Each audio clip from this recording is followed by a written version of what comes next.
નમસ્કાર વિદ્યાર્થી મિત્રો, commerce with Pradeep Panchal by Awabai high school Valsad, ધોરણ 12 સામાન્ય પ્રવાહ, વિષય નામાના મૂળ તત્વો, ભાગ 2, પ્રકરણ 4, નાણાકીય પત્રકોનું વિશ્લેષણ.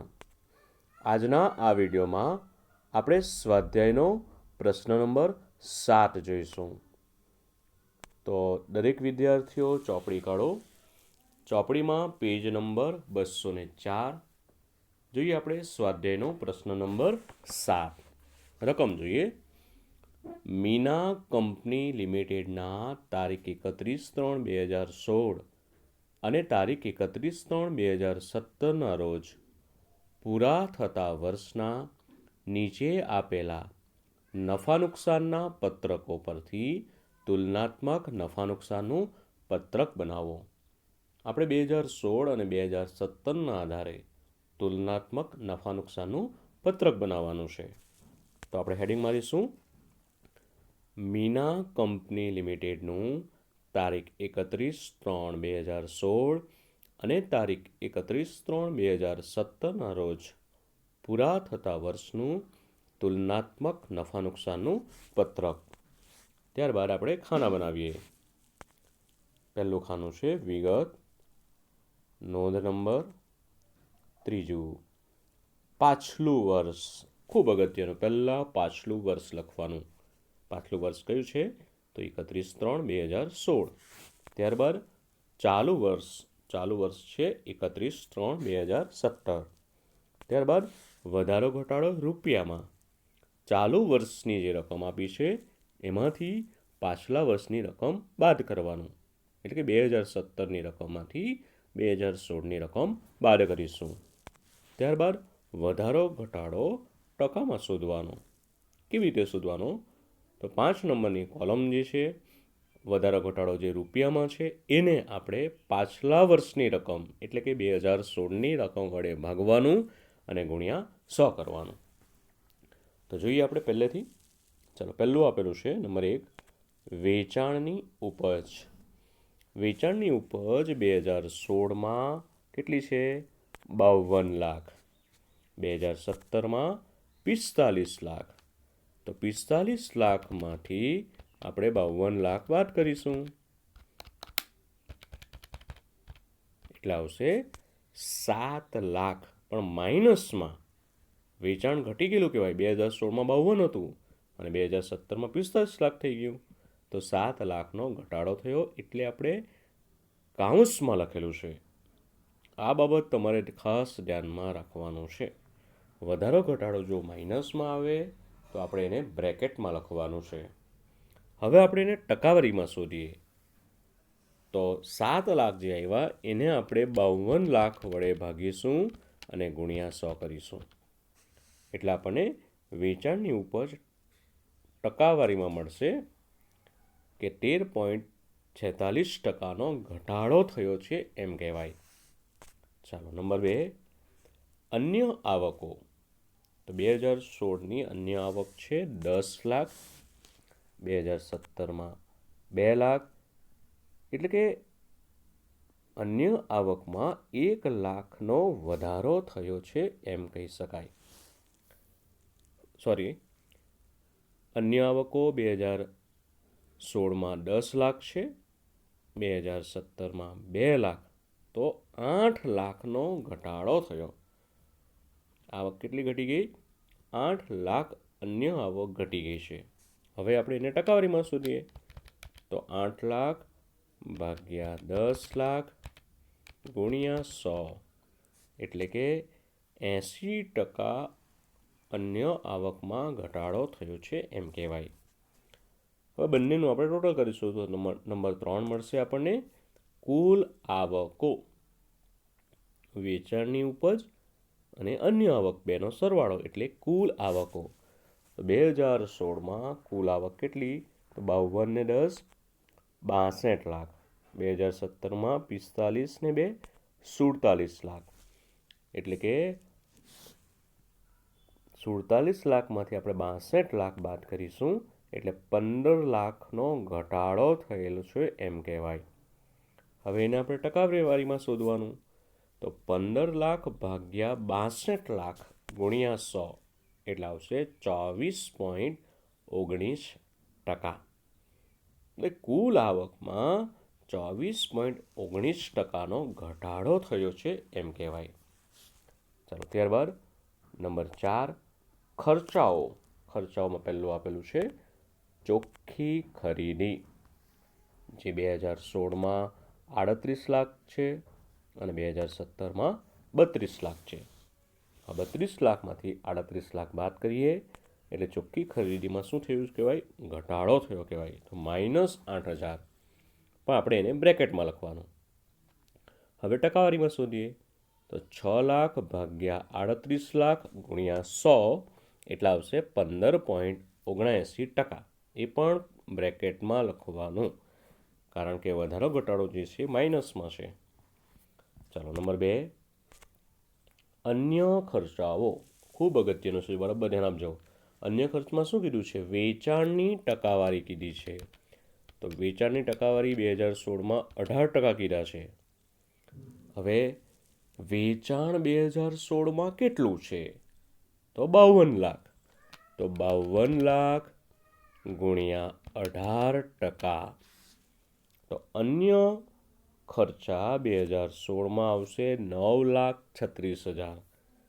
ફરીવાર જણાવું કેવી રીતે આવે? તો વેચાણની ટકાવારી કીધી છે, વેચાણ 52 લાખ છે એના 18%. હવે 2017માં તો એમાં પણ એવું જ, વેચાણ 45 લાખ છે એના 22%, એટલે આવશે 9,90,000.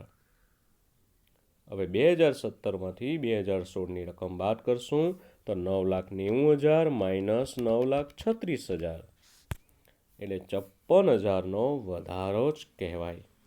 હવે એને ટકાવારીમાં શોધીએ તો 54,000 ભાગ્યા 9,36,000 ગુણ્યા 100 એટલે આવશે 5.77%. ત્યારબાદ નંબર 3 સ્ટોકમાં ફેરફાર. મોસ્ટ ઇમ્પોર્ટન્ટ, બરાબર ધ્યાન આપજો. ચાલો સ્ટોકમાં ફેરફાર 2016માં -1 લાખ, 2017માં પણ -2 લાખ. હવે વધારો ઘટાડો જે શોધવાનો છે એ કેવી રીતે શોધવાનો? બરાબર ધ્યાન આપજો. તો -2 લાખ એટલે કે 2017માંથી 2016 બાદ કરશું તો -2 લાખ માઇનસ ફરી પાછું -1 લાખ, એટલે માઇનસ માઇનસ પ્લસ થઈ જાય, એટલે -2 લાખ પ્લસ 1 લાખ થશે. એટલે વધારો ઘટાડો આવશે -1 લાખ. ચાલો સમજાવું તમને. ચાલો બરાબર જોજો કે -2 લાખ છે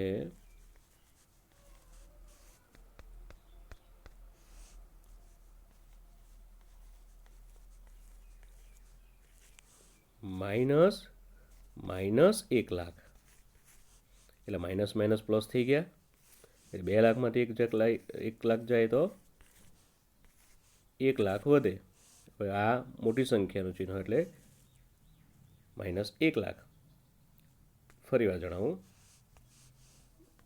-2 લાખ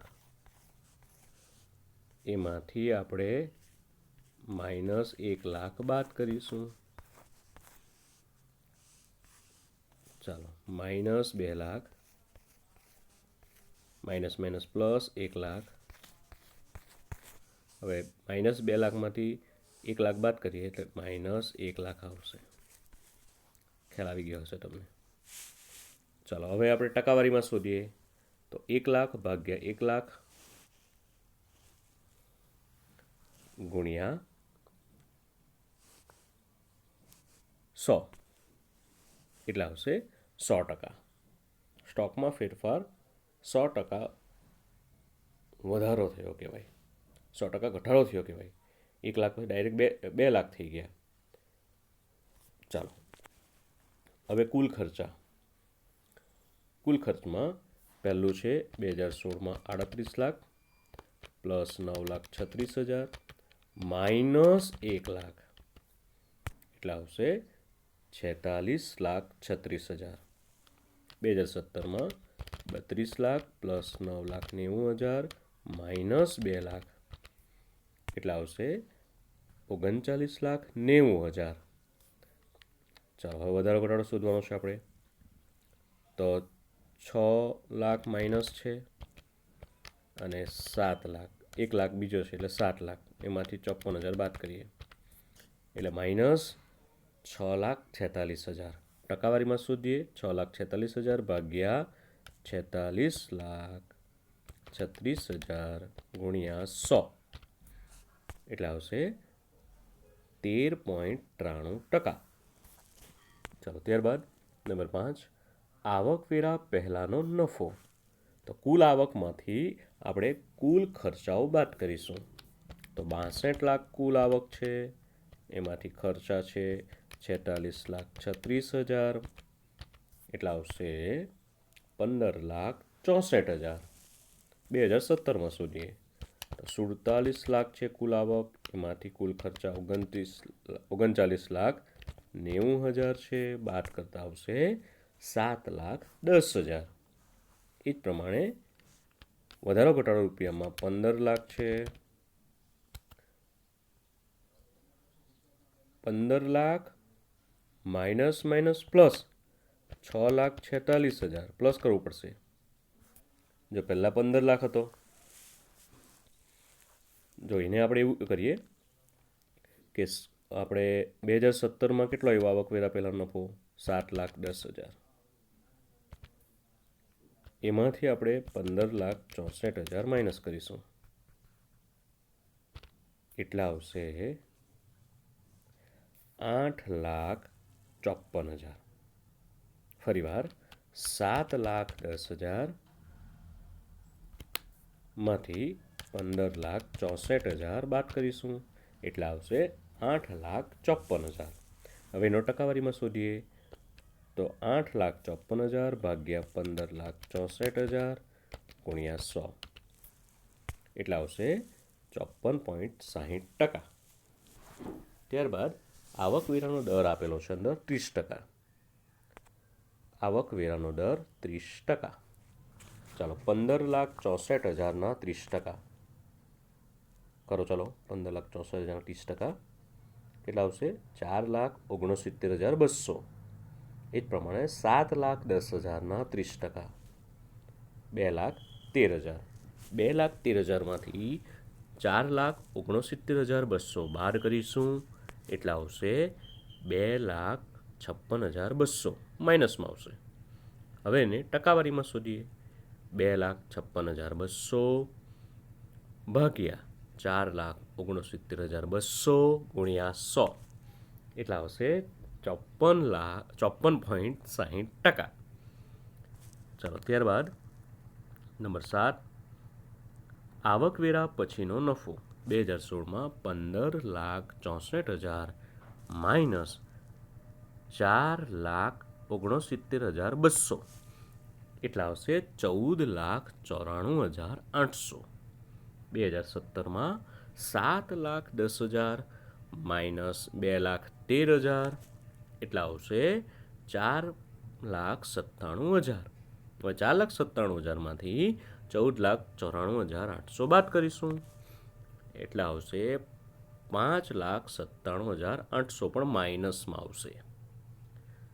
હવે એની ટકાવારી તો ઉપર જેટલી જ આવશે 54.60 માઇનસમાં. તો વિદ્યાર્થી મિત્રો, આ દાખલો ખૂબ અગત્યનો છે, બરાબર એની પ્રેક્ટિસ કરજો. નોટમાં પણ લખવાનો છે. આવું જ ઉદાહરણ 5 અને 6 છે, એ પણ તમારે નોટમાં કરવાનું છે. Thank you.